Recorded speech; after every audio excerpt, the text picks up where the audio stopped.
नमस्कार मोर शिक्षक साथी गण मानक पुणी एक नूतन भिडियो आपण मानक स्वागत। आम तरफरु पुणी एक प्रचेष्टा करा जायथिला ओसेपा को जणैया पई जल्दी भाबरे ए जूनियर टीचर प्रोसेस को शेष करिया पई से दिन 2/9/2024 तारिख थिला। से दिन आमे विजिट करथिलु, देखि पाउथिबे आपण आमे ओसेपा विजिट करथिलु ओपेडा तरफरु। आउ पुणी एसएमई की मध्य जाइथिले पिला माने हमर जो एसएमई रो नूतन सेक्रेटरी जे थिले शालिनी पंडित मैडम सेमानंकु मध्य देखा करियाकु जाइथिले। एवं देखा करला परे एक दाबी पत्र मध्य आमे ओसेबाकु देइथिलु। जदियो से दिन ग्रीभियंस थिला हमकु देखा करिवार सुजोग मध्य थिला, किंतु तांकर अन्य कोनोसी कारण जोगु से माने जूनियर टीचर को ग्रीभियंस रे अलाउ करू नथिले। तेणु एठारे आमे पुणी एक तांको एप्लिकेशन देइथिलु। प्रातेश स्टेट प्रोजेक्ट डायरेक्टर ओसेबा महाशय आमे आपनको अशेष अशेष अभिनंदन देवा सह जणाउछु जे 2016 मसिया परठारु कनिष्ठ शिक्षक नियुक्ति होई नथिया बेले वर्तमान चलिथिबा 20,000 कनिष्ठ शिक्षक नियुक्ति प्रक्रिया न्यायालय विचाराधीन थिला। वगैरह वगैरह सब जिनस लेखा जाइथिला सेथिरे एवं 12 तारिख जाय ताको लास्ट डेट दिया जाइथिला बोली मध्य सेठारे ताको लेखा जाय कि जणा जाइथिला। जेहेतु ताଙ୍କୁ जणा ଯାଇଥିଲା ଏବଂ ସେଇ ଦିନ ଭିତରେ କାର୍ଯ୍ୟ ସାରିବା ପାଇଁ ଯଥାଶୀଘ୍ର ମଧ୍ୟ ଆମ ତରଫରୁ ତାଙ୍କୁ ଦିଆଯାଇଥିଲା ଏବଂ ସେ ମଧ୍ୟ ଆମ ଆପ୍ଲିକେସନ ଟିକି ରଖିଥିଲେ। ଦେଖିପାରୁଥିବେ ଆପଣ 2 ସେପ୍ଟେମ୍ବର 2024 ଦିନ ଏଠାରେ ସେ ଆମଠୁ ଆପ୍ଲିକେସନଟା ରିସିଭ୍ କରିଥିଲେ ଏବଂ ଏଇ ଯୋଉ ଆପ୍ଲିକେସନଟା ରିସିଭ୍ କରିଥିଲେ ସେ ଆମ ଆଖି ସାମ୍ନାରେ ହିଁ ଫରୱାର୍ଡ କରିଦେଇଥିଲେ, ମ୍ୟାଡାମଙ୍କ ପାଖକୁ ପଠେଇ ଦେଇଥିଲେ। ଅନନ୍ୟା ଦାସ ଯିଏ ଥିଲେ ଏସଏମଇ ଯୋଉ ସରି ଓସେପାର ଯୋଉ ସେକ୍ରେଟାରୀ ଯିଏ ଥିଲେ ତାଙ୍କ ପାଖକୁ ପଠେଇ ଦେଇଥିଲେ, ସେଇ ସଙ୍ଗେ ସଙ୍ଗେ ହିଁ ପଠେଇ ଦେଇଥିଲେ। ଏବଂ ଆମେମାନେ ମଧ୍ୟ ଜାଣିଛୁ ଅଲଗା ଗ୍ରୁପର ପିଲାମାନେ ମଧ୍ୟ ନିଜର ଜିଲ୍ଲା ସ୍ତରରେ ଏମଏଲଏ ମାନଙ୍କୁ ମଧ୍ୟ ଦେଖା କରି ସେ ମଧ୍ୟ ତାଙ୍କର ଦାବିପତ୍ର ପ୍ରଦାନ କରିଥିଲେ। ତେଣୁ ସମସ୍ତଙ୍କର ପ୍ରଚେଷ୍ଟା ଫଳରେ ଆଜି ଏଇ ଜିନିଷଟି ସମାଧାନ ହବା ପାଇଁ ଆଉ କିଛି ଦିନ ସମୟ ଲାଗିଛି, କିନ୍ତୁ ଦେଖନ୍ତୁ ଏଠାରେ ଆମ ପାଖରେ ଓସେବାର ପୁଣି ଏକ ଲେଟର ଆସି ସାରିଛି 3 ତାରିଖ ଦିନ। ଆମେ ଦାବିପତ୍ର ଦେବାର ପରଦିନ ଏବଂ ଅନ୍ୟ ପିଲାମାନଙ୍କ ମଧ୍ୟର ଯୋଉ ପ୍ରଚେଷ୍ଟା ଥିଲା ସେଥିପାଇଁ ମଧ୍ୟ ଏହା ବି ସମ୍ଭବ ହୋଇପାରିଛି। ଶାଲିନୀ ପଣ୍ଡିତ ମ୍ୟାଡାମ ଏହାକୁ ପଠେଇଛନ୍ତି to all collector cum CEO. Collector ଜିଲ୍ଲା ପରିଷଦର କଲେକ୍ଟର ହେଉଛନ୍ତି ସିଇଓ, ତେଣୁ କଲେକ୍ଟରଙ୍କୁ ପଠାଯାଇଛି। କଣ ପାଇଁ ପଠାଯାଇଛି? Approval of the final list of the candidates of the post of junior teacher schematic junior teacher ର ଯୋଉ post ର ପିଲାମାନେ ଥିଲେ ସେମାନଙ୍କୁ ଆପ୍ରୁଭାଲ କରିବା ପାଇଁ ଦିଆଯାଇଛି। ଏଇଥିରେ ଯୋଉ ଲେଖା ଯାଇଛି ଏ ସବୁ ଜିନିଷକୁ ଆମେ ଦେଖିବା। ଏଇଠି ଦେଖନ୍ତୁ, further the secretary of the Odisha legislative assembly vide number 2912 dated 5/7/2024 has requested all collectors not to hold any meeting of the committees having honorable MLAs as member 3 days before commencement and 3 days after closure of the 17th assembly session। 5/7/2024 ରେ ଗୋଟେ letter କରାଯାଇଥିଲା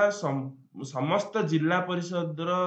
head ଯିଏ ଅଛନ୍ତି collector ମାନଙ୍କୁ letter କରାଯାଇଥିଲା government Odisha legislative assembly ତରଫରୁ MLA ମାନଙ୍କର ଯୋଉଠି ରହିଥାନ୍ତି ଲେଟର କରାଯାଇଥିଲା କି ଏମଏଲଏ ମାନେ ଯେଉଁ କମିଟିରେ ଅଛନ୍ତି ସେଇ କମିଟିର କୌଣସି ପ୍ରକାରର ମିଟିଂ ଲେଜିସ୍ଲେଟିଭ ଆସେମ୍ବଲି ଆରମ୍ଭ ହବାର 3 ଦିନ ପୂର୍ବରୁ ଆଉ ଲେଜିସ୍ଲେଟିଭ ଆସେମ୍ବଲି ସରିବାର 3 ଦିନ ପରେ ଭିତରେ କରାଯାଇ ପାରିବ ନାହିଁ। ତେଣୁ ଏହି ମିଟିଂଟିକୁ ଆପ୍ରୁଭାଲ କରାଯାଇ ପାରୁନାହିଁ 12 ତାରିଖ ସୁଦ୍ଧା। ଯେହେତୁ 13 ତାରିଖରେ ଆସେମ୍ବଲି ସରୁଛି, 14, 15, 16 ଭିତରେ ଏହାକୁ ଆପ୍ରୁଭାଲ କରାଯାଇ ପାରିବ ନାହିଁ, କାରଣ ଜିଲ୍ଲା ପରିଷଦ ମିଟିଂ କରାଯାଇ ପାରିବ ନାହିଁ 3 ଦିନ ଭିତରେ। ଏମଏଲଏଙ୍କର ଆସେମ୍ବଲି ସରିବାର 3 ଦିନ ଭିତରେ ସେ ମିଟିଂ ହବ ନାହିଁ। ତେଣୁ ସେ 17, 18 କୁ 2 ଦିନ ଏଠି ଏକ୍ସଟେଣ୍ଡ କରାଯାଇଛି। 2ଟି ୱାର୍କିଂ ଡେ କୁ ଏହା ଏକ୍ସଟେଣ୍ଡ କରାଯାଇଛି। In the above context notice for convening a meeting of Zilla Parishad may be issued this week. ଏହି ୱିକରେ ଜିଲ୍ଲା ପରିଷଦର ସବୁ ମେମ୍ବର ମାନଙ୍କୁ ନୋଟିସ ପଳେଇବ, କାରଣ ଜିଲ୍ଲା ପରିଷଦକୁ ଗୋଟେ 7 ଡେଜ ର ପ୍ରାୟର ନୋଟିସ ଦିଆଯାଏ ଯେକୌଣସି ମିଟିଂ କରିବା ପାଇଁ। So Jilla Parishad meeting can be convened after closure of the 17th assembly and probably within 18 September 2024। Assembly ସରିବା ପରେ 18 ତାରିଖ ଭିତରେ ଏହାକୁ କରାଯିବ ବୋଲି, ଏଇ ମିଟିଂକୁ କରାଯିବ ବୋଲି କୁହାଯାଇଛି। कारण देखंतु असेंबली सरीब 13 तारिख रे 3 दिन तांको टाइम दिया जायछि कोनोसी प्रकार मीटिंग करा जाय परिबो नै ता परे बोली 14 15 16 रे मीटिंग करा जाय परिबो नै 17 एवं 18 17 तारिख और मैक्सिमम प्रोबेबली 18 मध्य 2 दिन भितर ही यहाँ को अप्रूवल करने कहुई तेणु आप देखिपारु केते प्रकार चेष्टा ये चली केते प्रकार जूनियर टीचर को स्पीड अप करने कोई प्रकार सब लेटर आसी Hence, a 7 days clear notice should be given to all the honorable members of the Jilla Parishad for convening the meeting. A meeting को करिया पई जिला परिषद को एबेठु 7 दिन पूर्वरु गोटे नोटिस दिया जाय पई एठी मीटिंग जो नोटिस रे लेखा जायछि आमे किपरि जानिबा एहा को ठीक भाबरे से माने पालन करछन्ति कि नाही बोली तेनु देखो एठी गोटे लेखा हला therefore it is requested that एहा रिक्वेस्ट करा जाउछि कि immediate necessary steps may taken in this regard accordingly एहा को immediately कोनोसी स्टेप एहा को निया जाउ and a confirmation regarding fixture of the जिला परिषद मीटिंग आ गोटे confirmation दिया जिवो जिला परिषद मीटिंग करा जाउछि बोली should be communicated to OSEPA within 7 days आज हे गला 3 तारिख सॉरी 3 तारिख रु काली नोटिस आछि 4 तारिख रु 7 दिन हिसाब करले 10 तारिख भितरे होछि तेणु ए 10 तारिख भितरे समस्त जिला परिषद ओसेपा को नोटिस देबे कि आमे एई दिन जिला परिषद रो मीटिंग करिबा को जाउछु बोली तेणु ओसेपा मध्ये डायरेक्ट इंटरफेयर करिछि सेमानक मीटिंग ऊपर जहा को जल्दी भाबरे सारिया पई तेणु गोटे कन्फर्मेशन न्यूज जिला परिषद ओसेपा को देबे 7 दिन मध्य रे को दिन से मीटिंग को करूछंती बोली तेणु आमे एथरे जानिबा एही प्रोसेस को स्पीड अप करिया पई बहुत प्रकार चेष्टा चली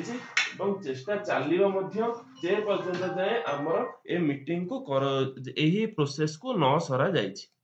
तेणु आपण माने एठी देखि पारुथिबे कि एही प्रोसेस को शेष करिया पई वर्तमान पर्यंत चेष्टा चलीछि एवं आमे मध्य एहा मझिरे मझिरे आमे जिबु ओसेपा रे जाई आमे मध्य देखा करिवु एवं पुणी आउ गोटे नुआ जिंस आछि कि स्कूल लिस्ट आमे केबे जानिबा स्कूल लिस्ट तो आपण माने आपण जानिछंती एही स्कूल लिस्ट आमे जॉइनिंग लेटर रे ही लेखाई आसीबो तेणु आमे कोनोसे प्रकार आगतरुआ एही स्कूल लिस्ट को जानि परिबा नाही आ जेहेतु आमे स्कूल लिस्ट जानि परिबा नाही तेणु आमे एसएसडी रे एलिजिबल हबा कि नाही ए जो एसएसडी अप्लाई रे आमे एलिजिबल हबा कि नाही एसएसडी रे अप्लाई आमे करिबा किंतु आम पाखरे एबे एनओसी रो किछि आवश्यकता नाही कारण एसएसडी अप्लाई हबो 10 तारिख रु एसएसडी अप्लाई हबो 10 सेप्टेम्बर रु 10th सेप्टेम्बर रु अप्लाई हबो एसएसडी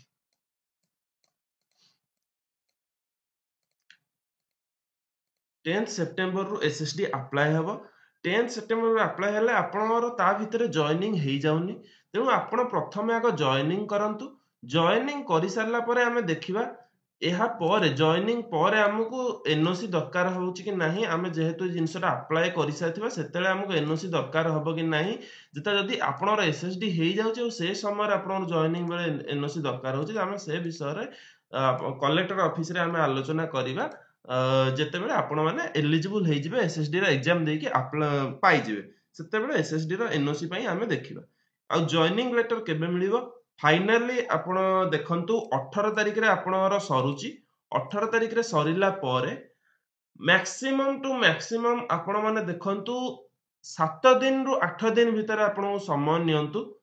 देखंतु 18 रु 7 दिन हमें हिसाब करले 25 तारिख होची तेणु 25 तारिख भितरे मते जहा लागुची जॉइनिंग शेष होई जियो बोली 25 जाय जदियो जीवनी किंतु 25 भितरे आपण माने स्कूल ले थिबे बोली एतिकी ही आशा लागुची वर्तमान लेटर रु काम बहुत स्पीड रे चलुची तेणु वर्तमान समस्त धैर्य धरिबा एवं अपेक्षा करिबा सेही दिन को जॉइनिंग हेबा पर्यंत एति रे रहुची आज रो वीडियो को रखुची पुणी देखा पुणी एक नूतन वीडियो।